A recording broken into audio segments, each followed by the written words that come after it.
Sir, ಈಗ ತನಿಖೆ ಅಂತ ಏನಾದ್ರು ನಡೆಸಿದ್ರೆ, ಈಗ ಇವ್ರೇನು ಒಂದು ಸ್ಪೆಷಲ್ ಇನ್ವೆಸ್ಟಿಗೇಷನ್ ಟೀಮ್ ಅಂತ ಮಾಡಿದ್ರಲ್ಲ, ಇದನ್ನ ಇವರೇ ನಡೆಸ್ಕೊಂಡು ಹೋಗ್ತಾರಾ, ಅಥವಾ ಕೋರ್ಟ್ ಬೇಡ ಈ ಟೀಮ್ ಬೇಡ ಅಂತೇಳಿ ಕೋರ್ಟ್ ಏನಾದ್ರು ಕೂಡ ಬೇರೆ ಒಂದು ತಂಡವನ್ನ ಏನಾದ್ರು ಮಾಡ್ಬಿಡ್ತಾ ಸರ್ ಇದ್ರಲ್ಲಿ? ನೀವು ಸ್ಪೆಷಲ್ ಇನ್ವೆಸ್ಟಿಗೇಷನ್ ಟೀಮ್ ಅಂತ ಯಾವ ರೀತಿಯಲ್ಲಿ ಹೇಳ್ತಾ ಇದ್ದೀರೋ ನಿಮಗೂ ಸ್ಪಷ್ಟವಾಗಿ ಗೊತ್ತಿರುತ್ತೆ. ಅದು ಸ್ಪೆಷಲ್ ಇನ್ವೆಸ್ಟಿಗೇಷನ್ ಟೀಮ್ ಅಲ್ಲ, SIT ಅಂತಂದರೆ ಅದು ಸಿದ್ದರಾಮಯ್ಯ ಇನ್ವೆಸ್ಟಿಗೇಷನ್ ಟೀಮ್ ಅಂತ ಅತ್ಯಂತ ಸ್ಪಷ್ಟವಾಗಿ. ಯಾಕೆಂದರೆ ಇವಾಗ ಉದಾಹರಣೆಗೆ ಚೆನ್ನಾರೆಡ್ಡಿ ಅವ್ರ ವಿರುದ್ಧ ಅದೇ ಅಟ್ರಾಸಿಟಿ ಜಾತಿ ನಿಂದನೆ ಪ್ರಕರಣ ದಾಖಲಾಗಿ 1.5 ತಿಂಗಳಾದರೂ ಅವ್ರನ್ನ ಬಂಧಿಸಲ್ಲ. ಬೇರೆ ಇನ್ನೊಬ್ಬ ಶಾಸಕರನ್ನ ಬಂಧಿಸ್ತಾರೆ. ಅವ್ರನ್ನ ಬಂಧಿಸಿರೋದ್ರಲ್ಲಿ ನಮ್ಮದೇನೋ ಅಭ್ಯಂತರ ಇಲ್ಲ. ಹಾಗೆ ಇವರು ದದ್ದಲ್ ಅವ್ರ ವಿರುದ್ಧ ಪ್ರಕರಣ ದಾಖಲಾಗಿ ಈಗಾಗಲೇ 3-4 ತಿಂಗಳಾಯಿತು ವಾಲ್ಮೀಕಿ ಹಗರಣದಲ್ಲಿ. ಅವ್ರನ್ನ ಟಚ್ ಕೂಡ ಮಾಡೋಕ್ಕಾಗಲ್ಲ.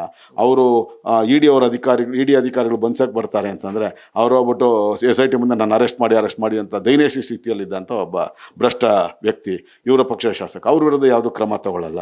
SITಯಲ್ಲಿ ಈಗಾಗಲೇ ಅತ್ಯಂತ ಸ್ಪಷ್ಟವಾಗಿ ಇವರು ನಮ್ಮ ನಾಗೇಂದ್ರ ಅವರು, ಮಾಜಿ ಸಚಿವ ನಾಗೇಂದ್ರ ಅವರು ಮೊದಲನೇ ಆರೋಪಿ ಅಂತ ರುಜುವಾತಾಗಿದ್ರು ಕೂಡ SIT ಅವರಿಗೆ ಕ್ಲೀನ್ ಚಿಟ್ ಕೊಡ್ತಾರೆ. ಹಾಗಾಗಿ ಎಲ್ಲೋ ಒಂದು ಕಡೆ ಇವಾಗ ನಾನೇ ದಾಖಲು ಮಾಡಿರ್ತಕ್ಕಂಥ ಸಿದ್ದರಾಮಯ್ಯ ವಿರುದ್ಧ ದಾಖಲು ಮಾಡಿರ್ತಕ್ಕಂಥ 74 ಪ್ರಕರಣಗಳಲ್ಲಿ ಪೈಕಿ 19 ಪ್ರಕರಣಗಳಲ್ಲಿ ಅವರು ಬಿ ರಿಪೋರ್ಟ್ ಹಾಕ್ಸ್ಕೊಂಡ್ಬಿಟ್ಟಿದ್ದಾರೆ.